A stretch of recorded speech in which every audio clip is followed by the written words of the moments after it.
पेशा कानून आया तो आपने विरोध किया, खासकर आपने विरोध किया, हाई कोर्ट तक गए। और जब पेशा लागू हो गया तब से जो है आप लोग कुर्मी जो है आदिवासी, जब पेशा को नहीं रोक पाए तब आप जो है आदिवासी बनने के लिए जोर शोर लगा लिए। आज भी मैं कहता हूँ एकल पद गलत है। एकल पद में जो 100% रिजर्वेशन जो दिया गया है ये गलत है, गलत है, गलत है। हमारा संविधान में किसी को आज 100% रिजर्वेशन नहीं मिला है, तो हम गलत को तो गलते बोलेंगे ना।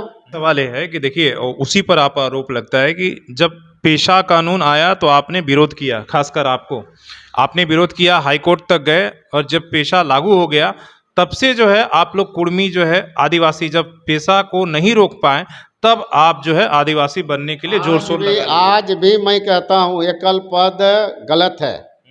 एकल पद में जो 100% रिजर्वेशन जो दिया गया है ये गलत है, गलत है, गलत है।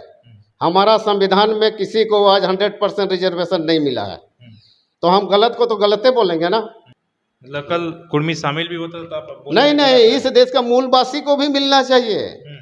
एकल पद क्या, उनका जितनी आबादी है उतना रिजर्वेशन होना चाहिए ना। हमारा देश का संविधान क्या बोलता है, हम इस मामले में तो कभी हम सहमत नहीं है कि एकल पद में जो 32 जाति को ही मिलेगा। ये भारत सरकार ने कानून भी गलत बनाया है और सुप्रीम कोर्ट का निर्णय को भी मैं अमान्य करता हूँ, मैं नहीं मानता हूँ इसको। आज ये बार बार बोलता है कि कुर्मी लोग झारखंड राज्य में बहुत बाद में आया, विनोद बिहारी महतो ने जब बनाया, लेकिन इन लोग को अकल नहीं है। जब जयपाल सिंह के नेतृत्व में जब इस अलग राज्य का आंदोलन चल रहा था तो उनके साथ हमारे टमाड़ के जगन्नाथ महतो कुर्मी एमएलए था, एक विष्णु महतो था, हमारे छोटा नागपुर लॉ कॉलेज के प्रिंसिपल थे। जितना इंग्लिश ड्राफ्टिंग होता था विष्णु चरण महतो ही करता था। हैं, अब इन लोग को इतिहास मालूम नहीं है, पता नहीं है।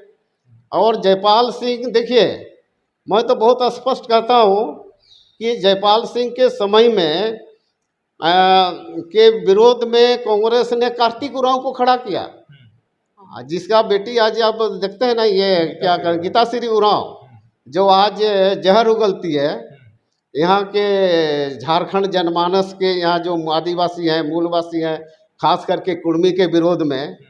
लेकिन उसका पिताजी जयपाल सिंह के विरोध में उसको खड़ा किया गया। झारखंड आंदोलन का वो जीवन भर विरोध किया। और उरांव लोग तो जन्म ये क्या कहते हैं कांग्रेस हो गए। जयपाल सिंह जब झारखंड में विलय कर दिया पार्टी, और जयपाल सिंह के जब नेतृत्व में आंदोलन चल रहा था तो उस समय एसआरसी कमीशन आया, राज्य पुनर्गठन आयोग।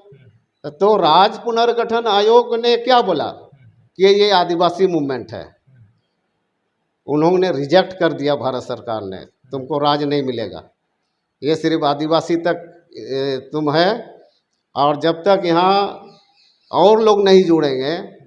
तो ये बागुन सिमरी तक भी वही बात हुआ। एनी होरो भी बात आया तो वो सिर्फ तोरबा विधानसभा में सीमित हो गया। लेकिन 1980 में 1973 से जब झारखंड मुक्ति मोर्चा विनोद बिहारी महतो के नेतृत्व में बना, एके राय तो समर्थक था, उनका पार्टी का नाम एमसीसी, मार्क्सवादी समन्वय समिति। वो खाली बाहर से जाकर के वो वक्तव्यम लिखतम में वो सपोर्टर था, और शिबू सोरेन भी आया। तो ये जो शिवाजी समाज सिर्फ कुर्मी का नहीं था, ये जो दबे कुचले जो लोग था, क्योंकि विनोद बिहारी महतो वामपंथी विचार के लोग थे। वो सीपीआई सीपीएम में से आए हुए थे। जब उन्होंने सीपीएम को बोला कि भाई अलग राज्य एक झारखंड को समर्थन दीजिए, तो बोला नहीं नहीं, इटा तो विच्छिन्नतावादी आंदोलन, तो वो अलग हो गए। और शिबू सोरेन उस समय नौजवान था, बोकारो से उनको लेके चल दिए। वो बोकारो में ये ज़मीन की लड़ाई लड़ते थे, सुदखोर महाजनों की लड़ाई लड़ते थे। तो ये जो संथाल महतो और हो लोग मिल के इस आंदोलन को फिर से आगे बढ़ाया। और मुंडा और उरांव लोग, इन लोग सब एक तरफ कार्तिक उरांव और दूसरे तरफ यहाँ पर आपका मुची राय मुंडा, ये मुंडा और उरांव समाज के लोग पीछे हो गए। ये झारखंड मुक्ति मोर्चा के आंदोलन के साथ इन लोग कभी रहा नहीं, इसीलिए ये लोग विरोध करता है।